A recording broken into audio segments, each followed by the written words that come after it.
Today's session on top tips for recruiting and interviewing in the current labour challenges.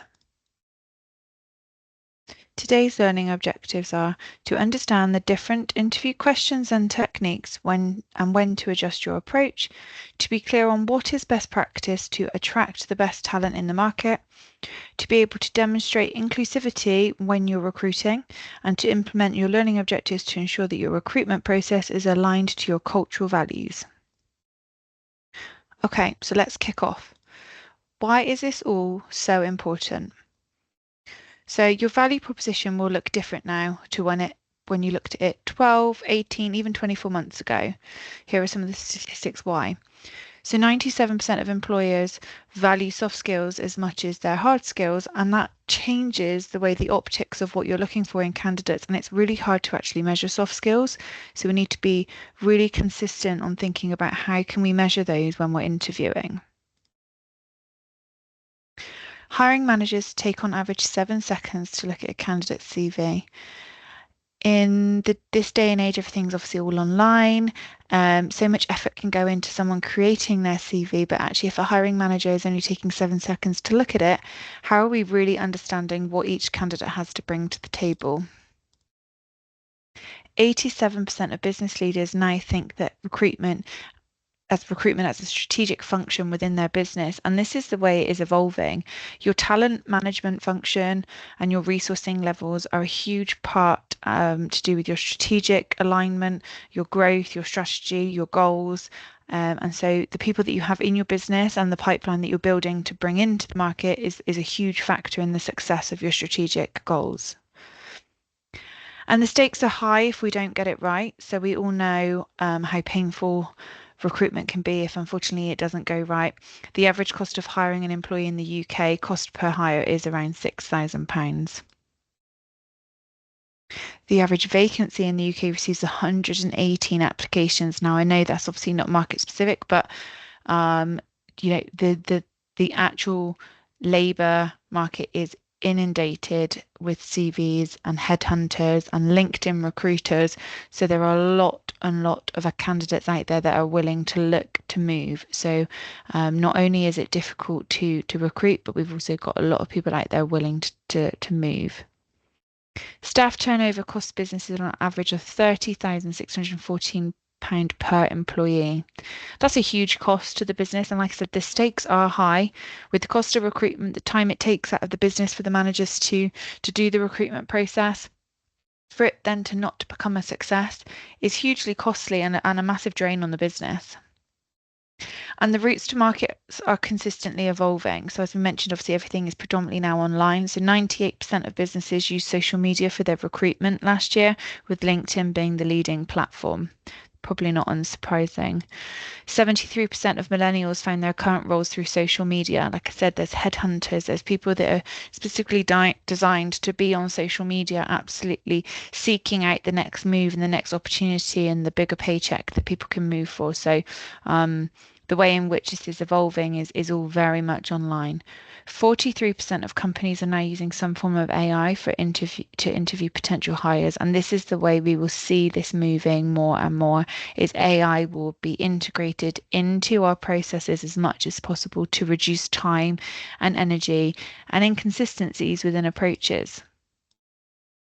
And half of all professionals keep tabs on other companies' social media profiles to stay afloat with employment opportunities. So obviously on LinkedIn, you can have a kind of open to work banner that's not visible to those that yours is in your network, but everybody does keep an eye on the competitors. And it is a very, very lucrative market to be able to switch and change and essentially bargain off counter offers. And finally, in the equality, diversity, and inclusion space, it's a hot topic. So 72% of women and 62% of men recognise the importance of diversity in the workplace, and that would have looked a lot different even 12 months ago.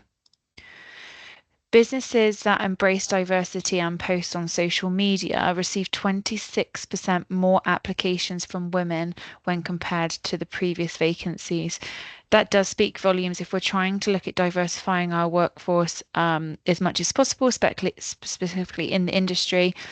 companies that embrace the way of creating diversity and opportunities, especially on their social media channels, just kind of resonate and connect with a wider audience. So it's really important that we're thinking of that, and that's why we need to link it to marketing, which I'll come on to in a little bit. 78% of employees see no diversity in their leadership positions, and this is a huge concern, and that is why this is important. We need to continually evolve our processes and continually get better at creating diversity, especially within leadership, to make sure that the sector doesn't become outdated. And it's really important that we stay on top of these trends. So we understand why it's important, but where do we actually start? So first we're going to look at the attraction. So how do we even attract the right talent?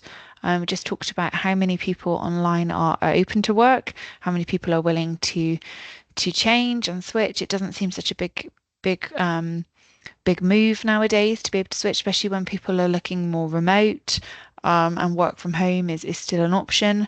So commutable distances aren't so restricting. So we really need to look at how do we attract the best talent.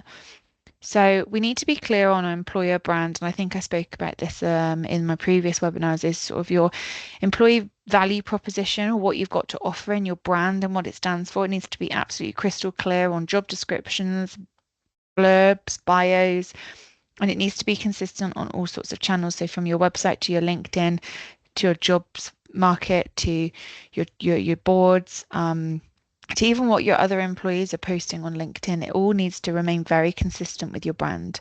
You need to complete your research on competitive compensation. Unfortunately, this is seeing inflation year on year, and people are getting outpriced. So we need to make sure that when we're attracting the right talent and we're going into this process, that we're competitive from the offset, and not just on compensation in terms of salary, but also your benefits. So is your pension where it should be? Can you offer PMI? Do you have any other additional benefits that is worth shouting about to enhance your business offering? Encourage referrals internally. So when you've got already a great talent pool, it's really important that actually you look at encouraging those referrals internally and incentivizing those. It's a great way to tap into great talent. Focus on your online presence and your network. So again, trying to ask your leadership team and your management team to really be representing themselves on their online profiles and LinkedIn, because that is where you gain the bigger audience, and that is where you'll then see people being more attracted to watching you as the up and coming employer and not looking at the other competitors. And then highlight career development opportunities, training and investment. So where you've got success stories within your business, is really taking a great PR opportunity to highlight those on social media. And again, to keep that employee brand, and keep the cultural alignment really clear in terms of opportunities and investments that are available, because not only is it the competitive salary, but people want those others layers to the offering that are really important, and that all builds into the decision making of who would actually apply for a role within your business. And then once we've got the CVs and we've got the candidates, what do we do when we're interviewing? So here's the different style of interviewing questions. So first of all, we've got behavioural questions. So this focuses on past experiences. So for example, can you give an example when you've handled a challenging situation? Really focuses on past situations that they've dealt with and how they've behaved in those, and it really gives you a good indicator of their behavioural and their soft skills. Situational, so these are hypothetical scenarios. For example, how would you handle a conflict between a team members, or how as a manager would you handle? And again, it's getting them to be able to resonate with what their skill set is and what their strengths, and being able to articulate to you actually in a situation how would they be agile enough to deal with those. The technical piece is around specific skills and knowledge. For example, what programming languages are you proficient in? What advice would you give in this particular sector? What did you learn on this marketing course? So again, for all different varying roles, it's about really tapping into the hard skills that we talked about earlier. And then case questions. So this is problem solving activity. So it's again, how would you approach something?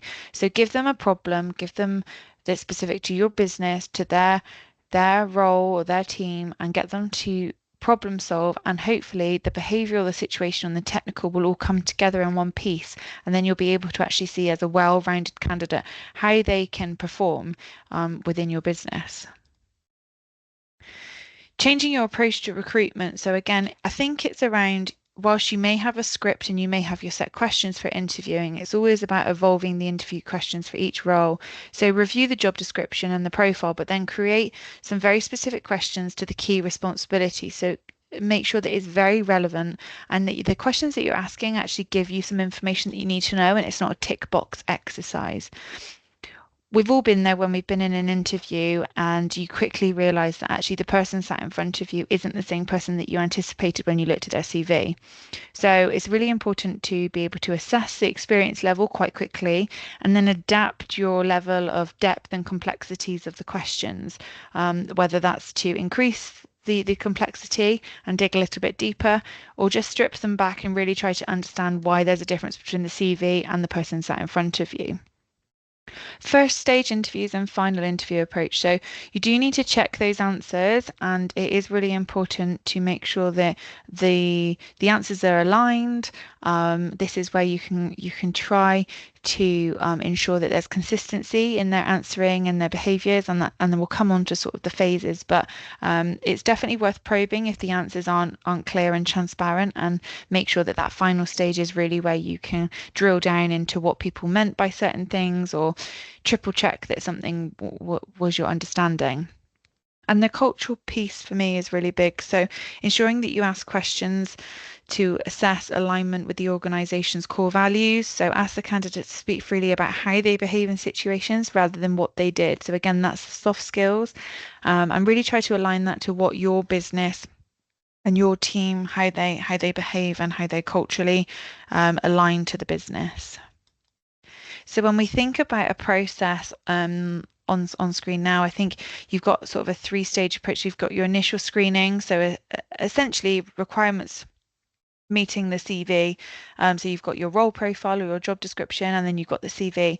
We've seen on that statistic that hiring managers take 7 seconds to decide.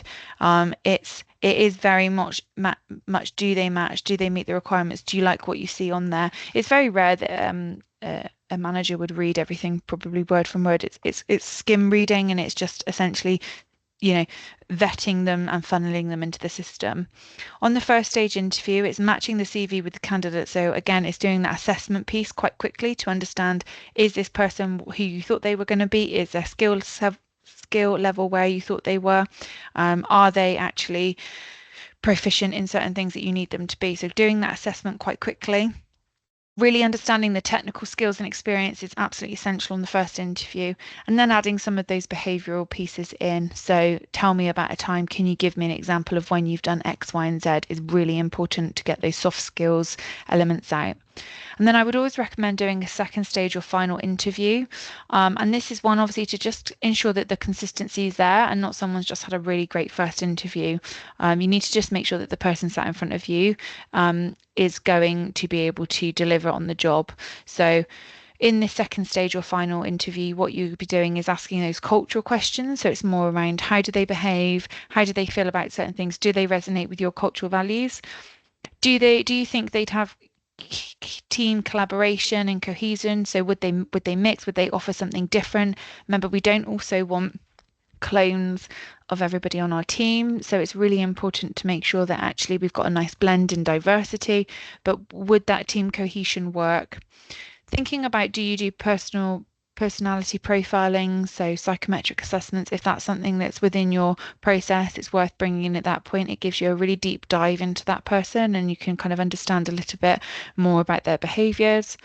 The situational questions need to come in at that point, and also the self-reflection. So asking them, how did you feel the first stage went? Do you feel like you could connect to the business? What do you think you can add? Is this a business you want to work for? Because ultimately, they have to be moving for the right reasons. And as we've seen over recent sort of 6 to 8 months on the trends, that salary is a massive pull factor. So actually, you want somebody to be there predominantly more because they align with your business and they align with the team, and it's what their career trajectory is going, not just for the increased salary.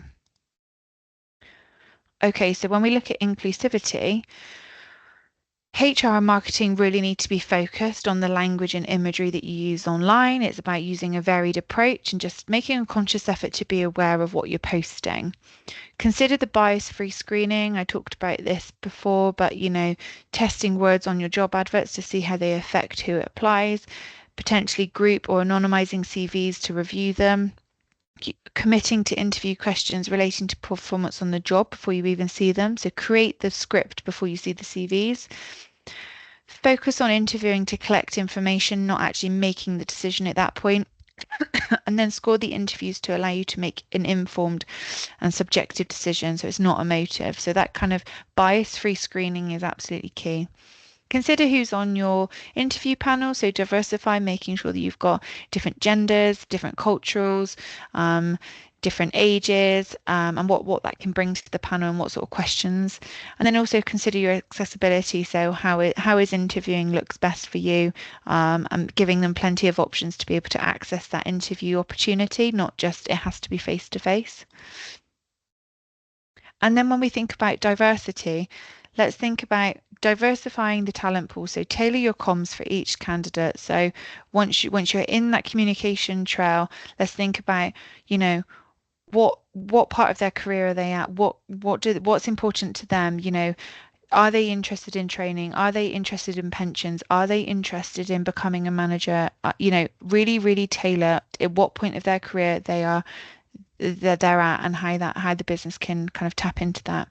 Improve your relationship with your recruitment panel. I think is absolutely key. Make sure if you've got recruiters working, they need to understand your alignment, your strategic goals, your cultural fit, just to make sure that they can actually present to you the candidates with the best opportunity to become an employee.